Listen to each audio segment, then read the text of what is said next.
Bonjour et bienvenue pour ce cours d'étude de la parole de Dieu. Aujourd'hui, nous allons aborder la question de Genèse 1, en particulier sur le thème « La création parle du Créateur ». Et nous allons voir dans ce cours plusieurs aspects, la création de la matière, la création du temps et la création de l'ordre. Et ensuite, comme conclusion, nous allons dire que la création que Dieu a créée est véritablement bonne. Elle nous parle aussi du Créateur. Nous voulons prier. Père, nous te demandons ton esprit de sagesse et de révélation pour que ta parole devienne vie en nous. Amen. Nous lisons dans la parole de Dieu, dans Genèse 1, le verset 1, « Au commencement, Dieu créa les cieux et la terre. » Dieu crée la matière. Il n'y avait rien, il n'y avait absolument rien avant que Dieu crée les cieux et la terre. Nous avons parfois cette pensée dans notre nature humaine qu'il faut rassembler, déplacer, transformer la matière pour en faire quelque chose de nouveau. Et nous, dans notre vocabulaire, nous appelons ça création. Nous appelons ce rassemblement de matière, nous appelons ça création. Un artiste qui crée une nouvelle œuvre, en fait, prend des éléments épars, les assemble, les met ensemble, donne une nouvelle composition, un nouvel aspect, et nous parlons d'un travail de création. Mais dans le cas de Dieu, il s'agit en fait de quelque chose de tout autre. Dieu est véritablement le Créateur qui, à partir de rien, crée notre monde, crée les cieux, crée la terre, crée la vie humaine, crée l'homme, crée la nature, crée l'ensemble des choses, à partir de rien. Dieu n'a pas eu besoin, comme certains le croient, d'un morceau de l'univers pris dans un endroit ou dans un autre pour essayer de malaxer un petit peu les choses et d'en faire une terre. Non. Dieu a pris rien et il a fait notre monde. Il a créé à partir de lui-même. C'est lui qui donne la naissance à la matière.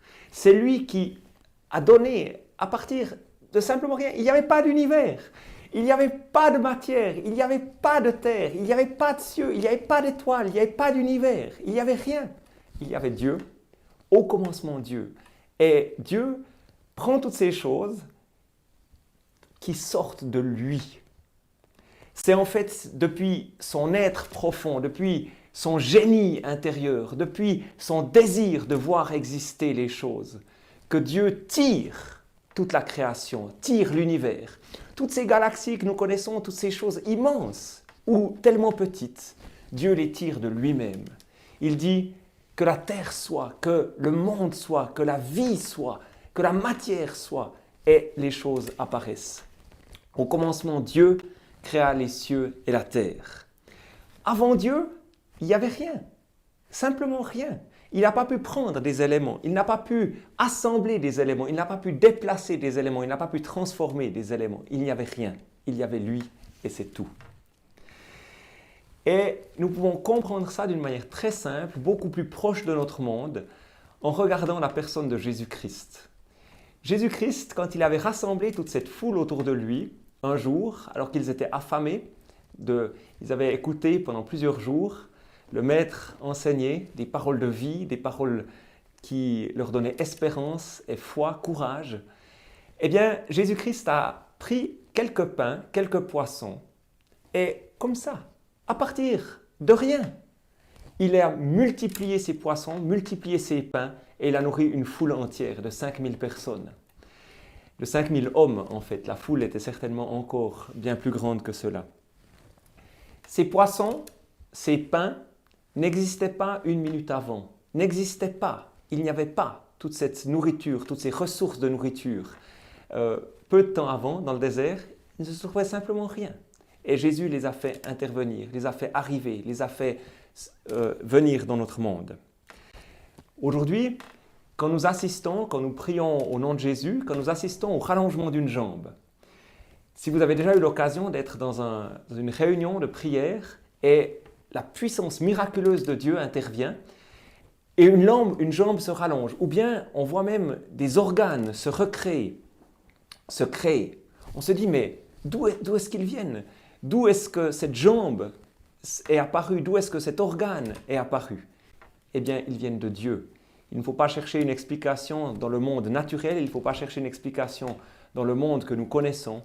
C'est Dieu qui suscite, qui crée à partir de quelque chose qui n'existe pas. Il fait quelque chose qui existe. Ensuite, nous pouvons observer dans le récit de la création que Dieu crée le temps. Genèse 1, le verset 5. Dieu appela la lumière jour et il appela les ténèbres nuit. Ainsi il y eut un soir, il y eut un matin, ce fut le premier jour.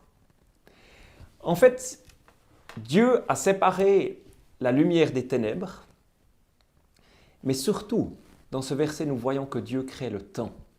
Dieu est le maître du temps. Dieu crée le temps. Avant, il n'y avait pas de temps, parce que Dieu ne vit pas dans le temps. Dieu est éternel. Dieu vit hors du temps. Le temps est quelque chose qui nous touche, nous, en tant qu'êtres humains. Nous avons un temps limité dans notre vie, nous avons un temps limité pour certaines activités, nous avons un temps limité dans notre journée, mais Dieu est hors du temps. Et plusieurs personnes ont été comme surprises de la rapidité avec laquelle Dieu fait la création. En 6 jours, Dieu met tout en place. À partir de rien, il crée les choses tellement rapidement. Et cette rapidité qui pose problème aux incrédules, qui pose problème à ceux qui ne connaissent pas Dieu, en fait est un merveilleux témoignage de la puissance de Dieu. Il nous faut beaucoup de temps pour réaliser un petit ouvrage si nous avons peu de puissance. Mais il nous faut très peu de temps pour réaliser un petit ouvrage avec beaucoup de puissance. Nous le voyons tout simplement dans la construction d'une maison. C'est tout simple. Il faudra un ouvrier qui pèle et qui pioche pendant de nombreux jours pour créer des fondations d'une maison, alors qu'en quelques heures, un puissant Trax vient et crée ces mêmes fondations. De la même manière, la rapidité avec laquelle Dieu crée le monde, crée l'univers, est un témoignage de sa puissance. Il a une puissance tellement grande, tellement infinie, que le temps pour lui ne compte pas. De la même manière, pour faire se déplacer pour quelques distances, nous marchons. Il nous faudra peut-être quelques jours pour rejoindre une ville à une autre par la marche. Mais si nous utilisons la voiture, il nous faudra peut-être quelques heures. Si nous utilisons un petit avion, il nous faudra peut-être une dizaine de minutes, un quart d'heure, un peu plus. De la même manière, la rapidité avec laquelle nous faisons les choses indique le niveau de puissance que nous avons. On peut se reposer la même question, en rapport avec le miracle que Jésus a opéré par rapport aux poissons et au pain. Quel était l'âge apparent des poissons que Jésus venait de créer? Il y avait ces poissons qui lui ont été donnés, et ces poissons-là avaient peut-être 1 année, peut-être 2 ans, peut-être 3 ans, qui le sait? Personne ne nous l'indique. Mais les poissons que Jésus venait de créer, certainement, avaient l'apparence d'avoir 1 année, 2 ans, peut-être 3 ans, on ne sait pas. Mais ils avaient l'impression d'être âgés, d'un certain nombre d'années de cycle.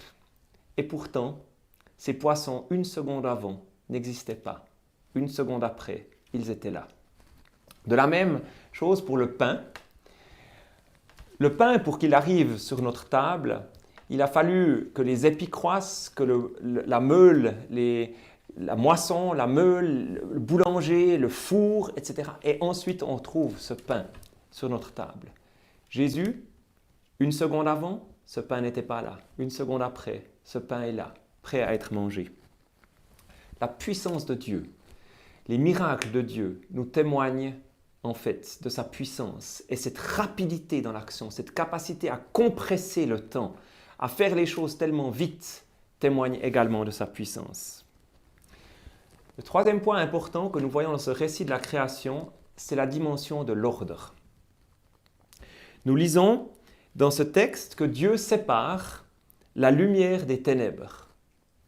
Dieu sépare également le sec de l'eau, de l'amas des eaux. On pourrait dire Dieu sépare les mers du continent ou des continents.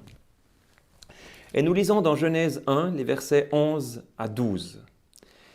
Puis Dieu dit que la terre produise de la verdure, de l'herbe portant de la semence, des arbres fruitiers donnant du fruit selon leur espèce, et ayant en eux leur semence sur la terre.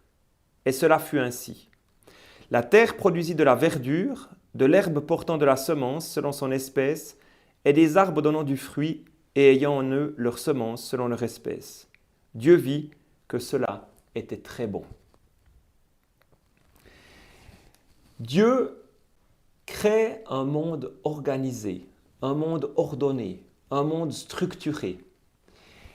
Dieu ne nous donne pas un monde rempli de désordre. Au contraire, il met toutes les choses en ordre. Il sépare la lumière des ténèbres, il sépare les eaux des continents, il donne à chaque arbre une espèce avec une semence qui va redonner son espèce. Les choses sont ordonnées. Il n'y a pas comme une espèce d'amalgame d'arbres ou un amalgame d'espèces qui se mélangent. Non, chaque espèce a sa place, chaque espèce a sa position, chaque espèce a son rôle, sa fonction. Chaque chose est ordonnée, est placée là où elle appartient. Et on voit que Dieu est un Dieu d'ordre. C'est très important parce que certains imaginent que le monde est apparu suite à une immense explosion. À vrai dire, cette pensée fait sourire. Parce que comment l'ordre peut jaillir du désordre? Comment l'ordre peut jaillir d'une explosion? Vous imaginez des gens qui se disent « Allons, faisons exploser une grande masse de rochers dans une montagne. » Ils se mettent à flanc de coteau, ils mettent de l'explosif et ils se disent « Faisons sauter cette masse de rochers. » Et il en adviendrait un château merveilleusement organisé avec des fontaines somptueuses, des allées magnifiques, des pavés et toutes choses très bien organisées. Personne ne croirait à une stupidité pareille. En réalité, l'ordre que Dieu a mis dans la création nous témoigne de son intelligence, de sa sagesse, de son génie pour mettre les choses. Dans une chambre d'enfant, les mamans le savent, à moins de mettre de l'ordre, c'est le désordre qui s'installe. Il faut que quelqu'un décide de mettre de l'ordre avec de l'énergie, avec de la force, avec de l'intelligence pour que l'ordre s'installe. C'est ce qui nous est dit dans ce récit. Dieu a utilisé sa force, sa puissance, son intelligence, son génie pour mettre la création en ordre. Toute chose laissée à elle-même, sans énergie extérieure, sans intelligence extérieure, se décompose et se dégrade. Ça, tout le monde le sait.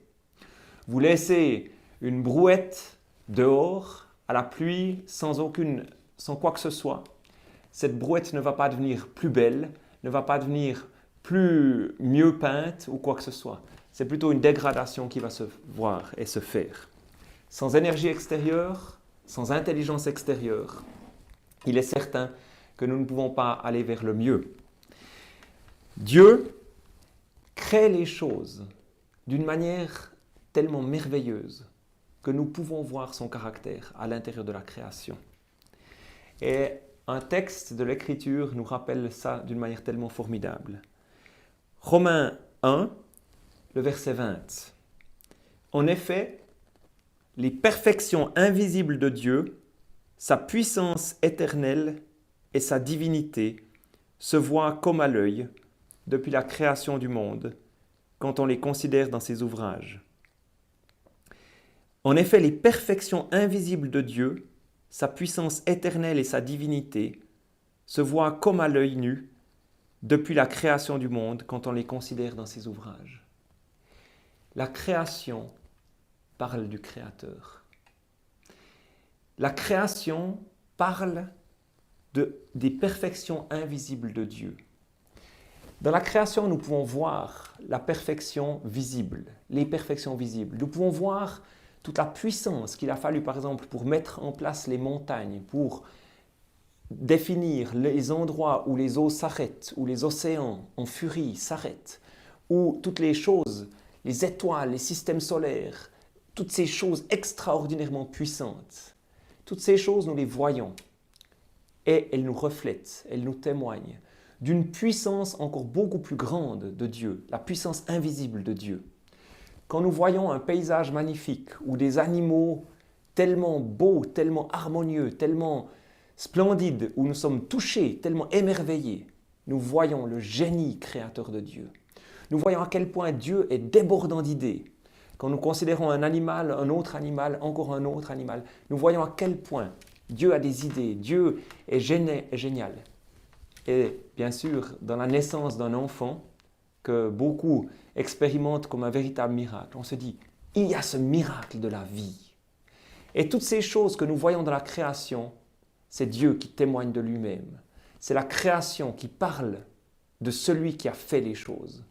Comme le pot d'un potier nous dit ce qui se passait dans la tête du potier, comme la forme harmonieuse d'une œuvre d'art nous permet de savoir ce qui se passait dans la tête de l'artiste, de la même manière, la création du monde, la création de notre cosmos, la création de notre univers nous témoigne qui est Dieu et comment il pense. Et vraiment, on ne peut que dire, Dieu est véritablement le plus grand génie. Dieu est le plus puissant, le plus beau. Nous sommes émerveillés par les œuvres de la création. À combien plus forte raison serons-nous émerveillés par le Créateur?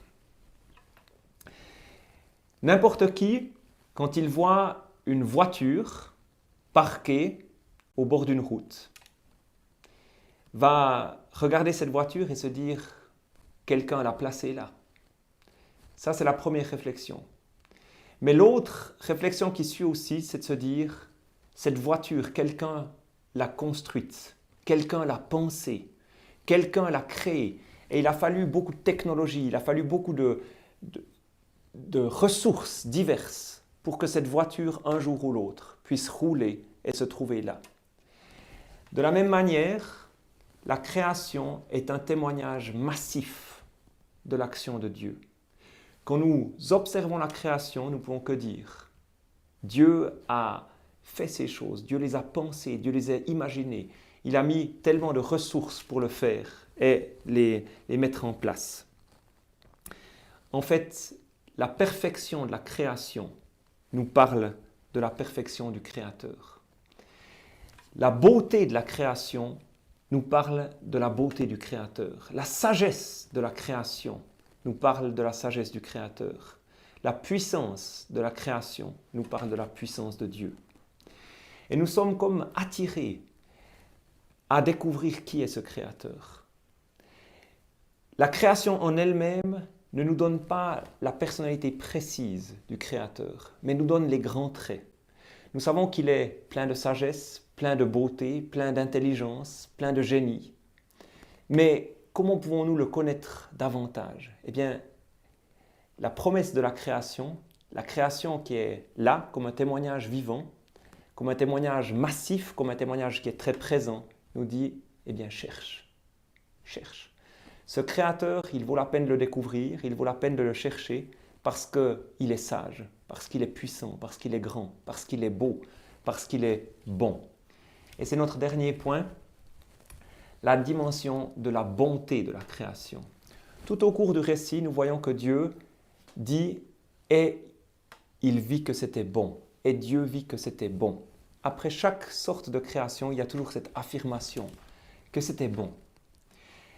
C'était bon de faire les choses, de séparer la lumière des ténèbres. C'était bon de créer les animaux. C'était bon de créer ceci et cela. Et c'était en plus très bon de créer l'être humain. Le Créateur qui peut faire une bonne création est un bon Créateur. Celui qui fait une création qui est bonne témoigne de la bonté qu'il habite. Et c'est tout le message de ce récit. Dieu, dans sa bonté, a créé une création bonne, une création magnifique. Et je crois qu'il y a un message profond de réconciliation pour nous dans ce récit. Notre monde a été créé bon. Notre monde est bon. Dieu aime notre monde. Dieu aime notre terre. Dieu aime notre système solaire. Ou on pourrait dire Dieu aime son monde. Dieu aime sa terre. Dieu aime son système solaire. Dieu aime son univers. Dieu aime ses galaxies. Oui. Mais Dieu aime également tout ce qu'il a placé dans notre monde. Dieu aime ses animaux. Dieu aime toutes les choses. Mais Dieu aime aussi notre humanité. Parfois, nous ne savons plus exactement quoi penser de notre humanité. Quand on voit de quoi l'être humain est parfois capable, nous nous posons peut-être certaines questions.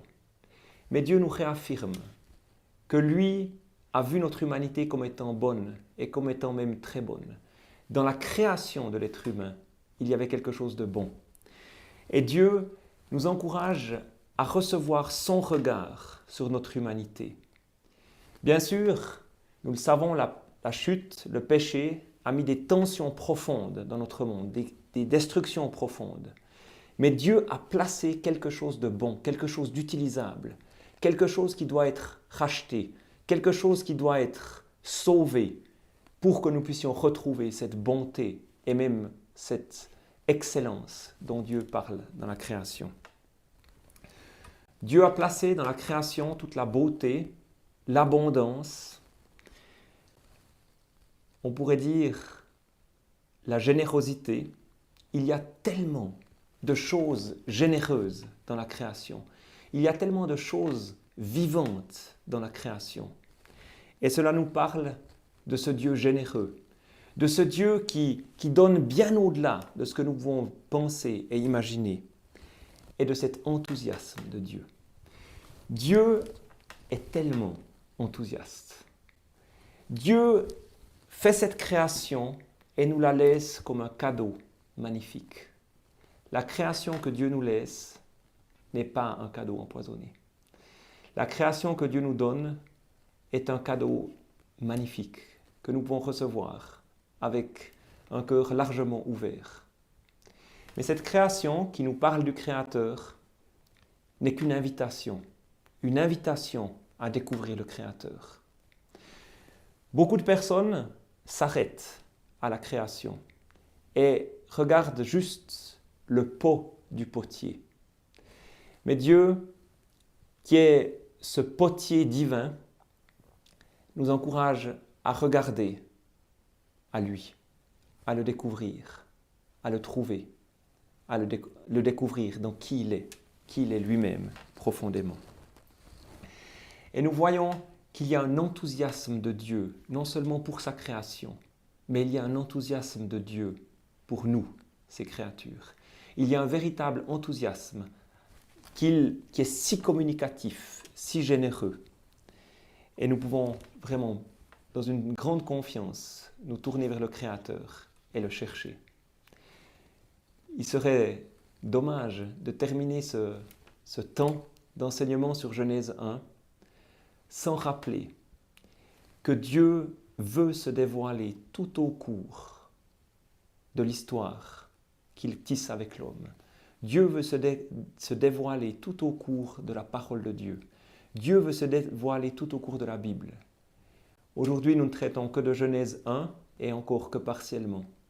Mais c'est une invitation à découvrir ce Dieu qui nous accueille, qui nous aime, qui nous place dans un environnement qu'il a décidé pour nous, choisi pour nous, avec amour et tendresse. Et je vous encourage à découvrir qui est ce Dieu beau, généreux, sage, habile, plein d'intelligence, de sagesse, et de le découvrir dans la personne de son Fils, Jésus-Christ.